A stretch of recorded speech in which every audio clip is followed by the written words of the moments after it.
अस्सलाम वालेकुम, मेरा नाम आकिब है और आज की ये वीडियो हमारे टाइपोग्राफी जो हम लोगो डिज़ाइन में पढ़ रहे हैं उसके रिलेटेड है। और ये क्लास लास्ट क्लास होगी। इस क्लास के बाद हम मज़ीद आगे बढ़ेंगे और कलर्स और दूसरी चीज़ों के बारे में पढ़ेंगे। तो देखें, ये जो कोर्स है ये थोड़ा डिफरेंट मैंने रखा और डायरेक्ट मैंने जो है प्रोजेक्ट्स की तरफ इसलिए नहीं गया क्योंकि मुझे पता है कि बहुत सारे जो है चैलेंजेस जो है लोगो डिज़ाइन में आते हैं, लेकिन कोई उनको जो है हाईलाइट नहीं करता, या कुछ लर्नर भी ऐसे हैं कि वो यानी प्रॉपर लर्न नहीं करना चाहते। वो चाहते हैं कि कुछ शॉर्टकट दिया जाए ताकि जल्दी से जो है वो लर्न करें और फ़ौरन जो है अर्निंग की तरफ चले जाएं। तो ऐसा नहीं है। देखें, जो सॉफ्टवेयर है वो तो एक टूल्स है, वो तो आपको सिर्फ हेल्प करते हैं कि आप एक डिज़ाइन बना सकें। बाकी आपका काम बोलता है, यानी आपको ख़ुद सीखना पड़ता है। तो उस काम के लिए आपको जो है एक स्ट्रगल करनी पड़ती है, एक प्रोसेस से गुज़रना पड़ता है। और ऐसा नहीं है कि आपको कोई भी कोर्स जो है 1 हफ़्ते में 2 हफ़्ते में कराया जाए। ये जो चीज़ें मैंने आपको अब तक कवर करवाई हैं, जो कि इस वीडियो में भी मैं आपको बता दूंगा कि अब तक हमने कौन से टॉपिक कवर किए हैं। तो ये वो टॉपिक हैं जो अगर आप इन पर काम करते हैं, इनको समझते हैं, इन पर अपना होमवर्क करते हैं, तो आई थिंक आप बहुत अच्छे अच्छे डिज़ाइन बना सकते हैं। आगे भी हमने ये काम करना है और कोशिश करनी है कि हम सारे मिलकर चलें और अच्छे से अच्छा सीखें।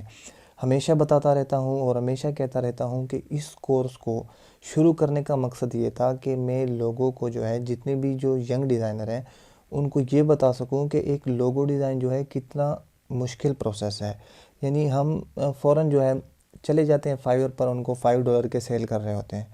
तो ऐसा नहीं है। एक लोगो डिज़ाइन के पीछे क्या स्ट्रगल होती है, क्या प्रोसेस होता है, वो सारा जब आप समझेंगे और अपने क्लाइंट को एजुकेट करेंगे तो आप एक अच्छे डिज़ाइनर होंगे। और फिर आपका क्लाइंट भी आपको पे करेगा, क्योंकि देखिए आपके पास नॉलेज होगा, कॉन्फिडेंस होगा। तो आज की वीडियो में जो है हम टाइपोग्राफी का एंड करेंगे और उसके बाद फिर हम कलर्स और दूसरे जो है टॉपिक पढ़ेंगे। तो टाइपोग्राफी का जो लास्ट टॉपिक है, इसमें हम ये समझेंगे कि एक टाइप फेस में हमें क्या देखना है। मतलब हमने टाइप फेस सेलेक्ट कर लिया है, अब उस टाइप फेस के अंदर हम ऐसे क्या पॉइंट्स देखें, ऐसे क्या फैक्टर्स देखें ताकि वो हमारे जो ब्रांड है उसके साथ परफेक्ट मैच हो जाए और हमें उसको जो है रीड करने में या दूसरों को रीड करने में कोई प्रॉब्लम ना हो। तो आज की वीडियो शुरू करते हैं।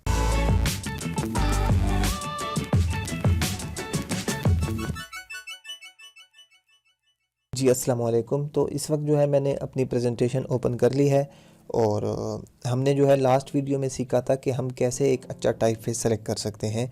ये उसी वीडियो का पार्ट 2 है कि हम एक टाइप फेस में क्या कुछ हमें देखना होगा, कौन से पॉइंट्स देखने होंगे ताकि वो रीडेबल हो और वो लेजिबल हो। यानी कि हम इसमें पढ़ेंगे रीडेबिलिटी एंड लेजिबिलिटी।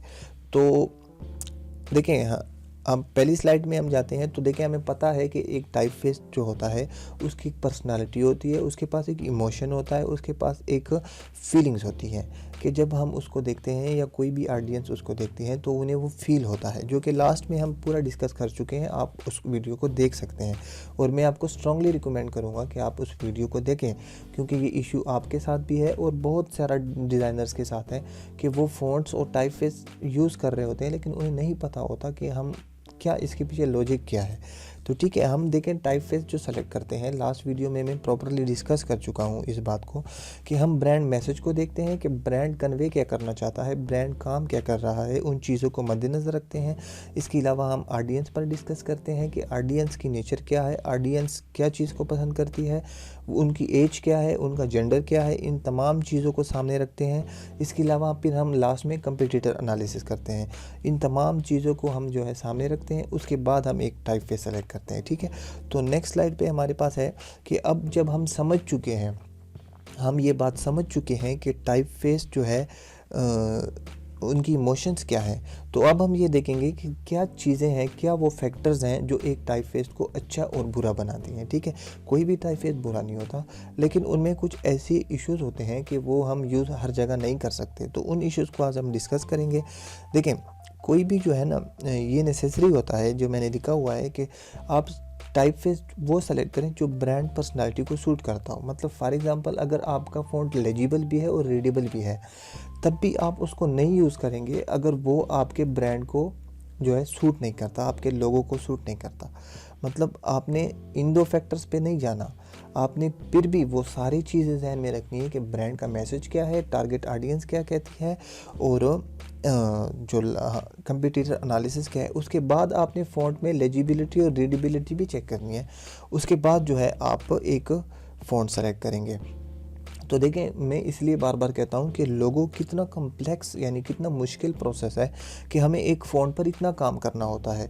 और मैं देख रहा हूँ कि जितने भी यंग डिज़ाइनर आते हैं वो फ़ौरन ठीक है लोगो डिज़ाइन में जंप तो कर लेते हैं, मुझे बहुत खुशी होती है कि इतना मतलब उनमें कॉन्फिडेंस होता है, लेकिन बहुत शॉर्ट टर्म के लिए वो आते हैं। मतलब उन्हें लगता है कि बस वो आज आए हैं और जो है अब लोगो डिज़ाइनर बन गए हैं तो अब वो कमाएंगे। ठीक है, आप इससे कमा भी सकते हैं और बिल्कुल लोग कमा रहे हैं, लेकिन वो $5 $10 वही जो है उनके डिज़ाइन की कीमत होती है। तो अगर आप इतना काम करते हैं, इतना पेपर वर्क करते हैं, आपको पता होता है कि आपका जो डिज़ाइन है उसकी सेंस क्या है, उसका बैकबोन क्या है, तो फिर आप अच्छा कमाते हैं। उसके बाद हमारे पास 2 ही फैक्टर हैं जो मैं पहले बता चुका हूँ, रीडेबिलिटी एंड लेजिबिलिटी। लेजिबिलिटी क्या होती है? ये टाइप फेस का जो होता है एक्चुअल डिज़ाइन होता है। एक टाइप फेस जैसे ही एक टाइप डिज़ाइनर ने उसको बनाया हुआ है, उसका जो एक्चुअल डिज़ाइन है उसको क्या कहते हैं? लेजिबिलिटी कहते हैं।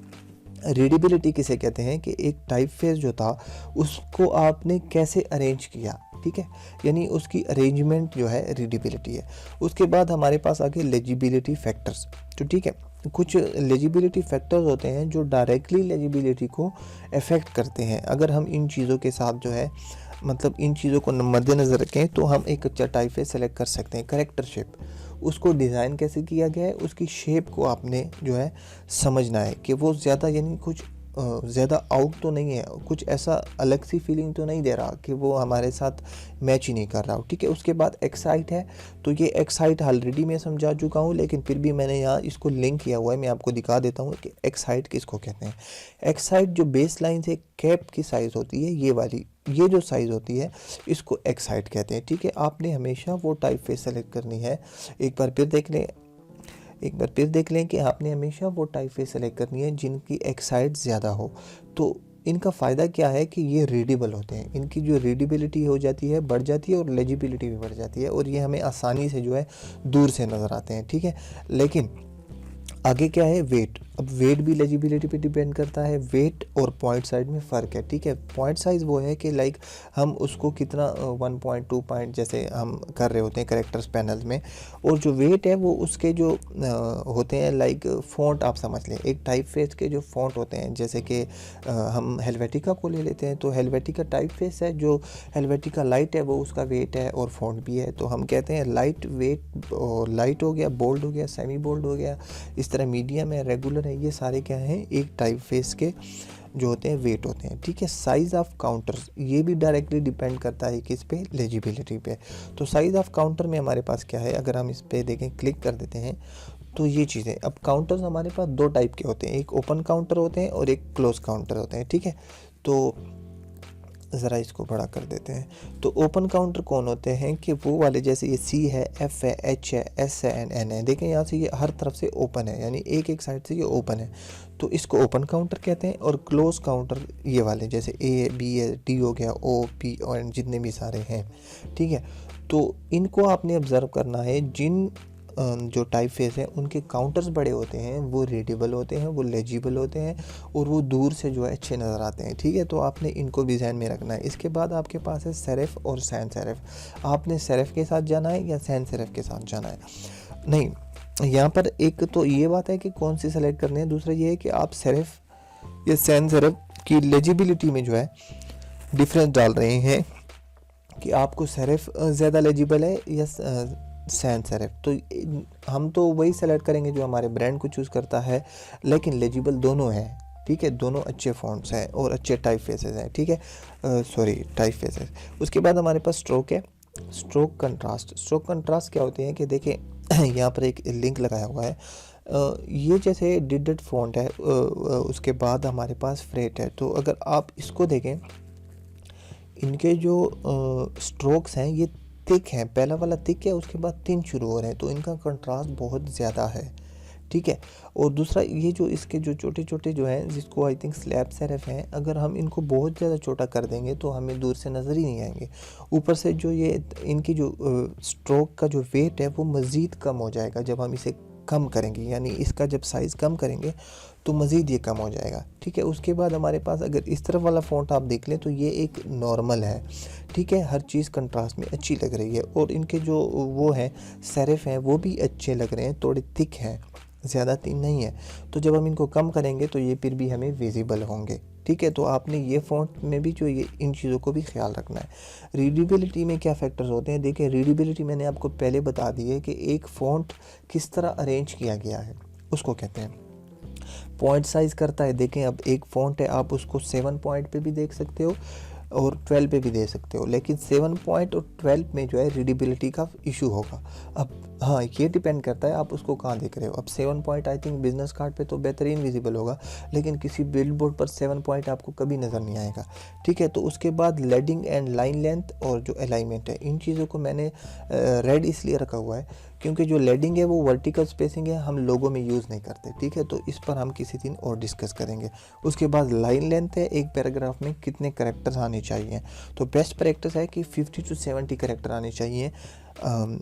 अगेन हम इसको जो है एक बार फिर डिस्कस करेंगे जब भी हम टाइपोग्राफी पे कोई क्लास रखेंगे, क्योंकि ये हमारे लोगो कोर्स के रिलेटेड नहीं है। उसके बाद अलाइनमेंट है, लोगो में हम अलाइनमेंट ऐसे नहीं रखते कि लेफ़्ट अलाइनमेंट, सेंटर अलाइनमेंट या राइट अलाइनमेंट, वटेवर जो भी है, हम उसकी जो है एक पूरी ग्रेडिंग करते हैं, ठीक है। तो उसको हम आगे समझेंगे कि एक लोगो को हम कैसे प्लेस कर रहे होते हैं, ठीक है।